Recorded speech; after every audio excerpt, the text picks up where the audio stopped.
Sejarah dan pengertian penafsiran Al-Quran dan ulumul hadis.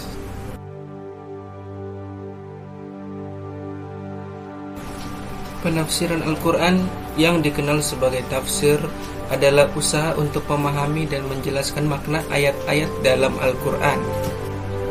Sejarah penafsiran Al-Quran dimulai sejak masa Nabi Muhammad SAW yang merupakan penafsir pertama Al-Quran. Setelah wafatnya Nabi, para sahabat, tabi'in, dan ulama selanjutnya melanjutkan usaha ini. Pada periode sahabat, penafsiran didasarkan pada penjelasan langsung dari Nabi. Pada masa tabi'in, penafsiran mulai melibatkan ijtihad atau usaha keras dengan dasar pemahaman bahasa Arab, konteks sejarah, dan riwayat dari sahabat. Kemudian, pada masa ulama klasik, banyak tafsir komprehensif ditulis, seperti tafsir At-Tabari oleh Imam At-Tabari, tafsir Al-Qurtubi oleh Imam Al-Qurtubi, dan tafsir Ibnu Katsir oleh Ibnu Katsir.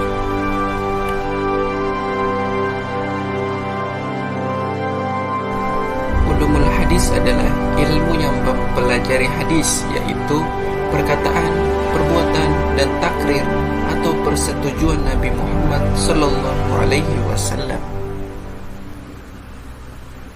Sejarah ulumul hadis juga dimulai pada masa Nabi ketika para sahabat mencatat dan menghafal hadis.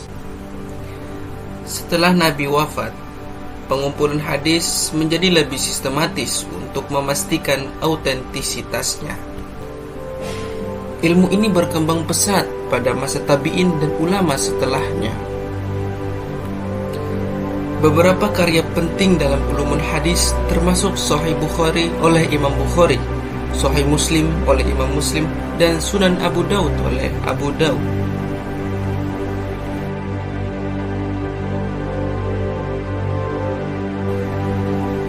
Pertama, tafsir bil ma'sur atau tafsir berdasarkan riwayat. Metode ini menggunakan penjelasan Al-Quran dengan Al-Quran, hadis, dan perkataan sahabat. Contohnya tafsir Ibnu Katsir. Kedua, tafsir bil ra'i atau tafsir berdasarkan akal. Metode ini menggunakan penalaran dan ijtihad untuk menafsirkan Al-Quran dengan tetap berpegang pada prinsip-prinsip syariah. Contohnya tafsir Al-Kasyaf oleh Al-Zamakhsyari.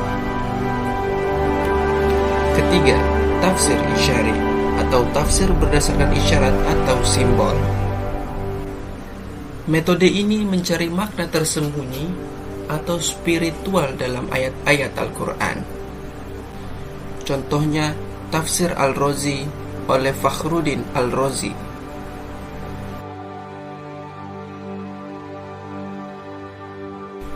Pertama, metode sanad atau rantai periwayatan, yaitu mengkaji silsilah perawi hadis untuk memastikan setiap perawi terpercaya dan memiliki ingatan yang kuat.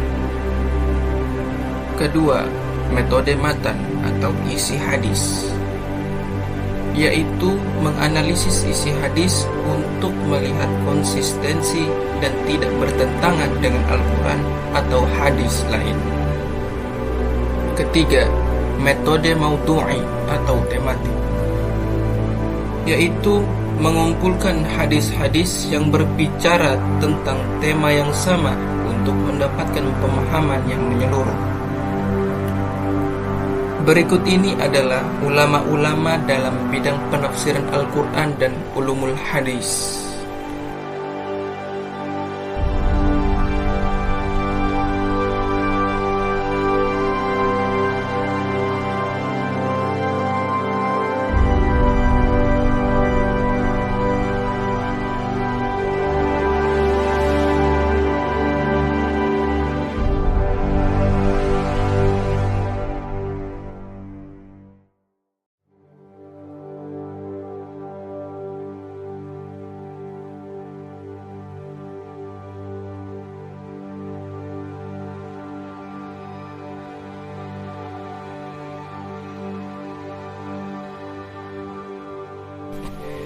Hadis memiliki kedudukan sangat penting dalam Islam karena merupakan sumber hukum kedua setelah Al-Quran.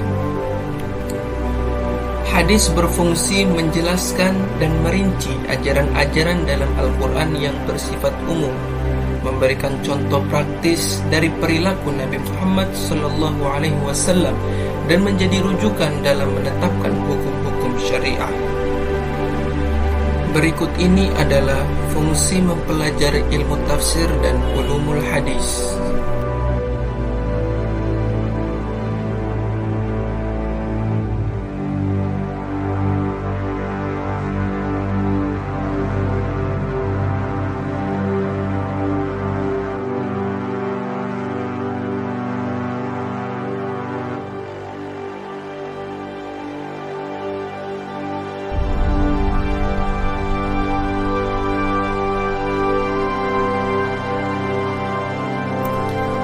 Kedua ilmu ini menjadi fondasi bagi pengembangan berbagai disiplin ilmu dalam Islam, seperti fikih atau hukum Islam, akidah atau teologi, dan tasawuf atau spiritualitas. Dengan demikian, mempelajari tafsir Al-Quran dan ulumul hadis tidak hanya penting untuk pemahaman agama yang benar, tetapi juga untuk menjaga dan melestarikan ajaran Islam yang autentik dan murni.